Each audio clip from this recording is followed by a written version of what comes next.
Welcome to ATech. In this video I will tell you a unique method to fix AirPods problem.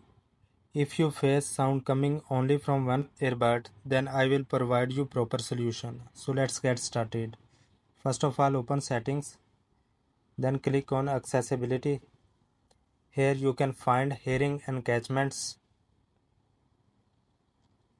and after scrolling down you can find connected audio, and you can see that there are two dimensions, left and right, and the cursor is on right side. It means only right side earbud will work.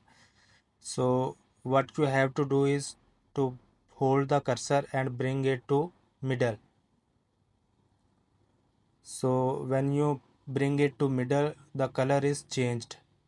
So put it in center. So in this way you can fix sound coming only from one earbud problem. If you like the video, subscribe my channel. Thanks for watching.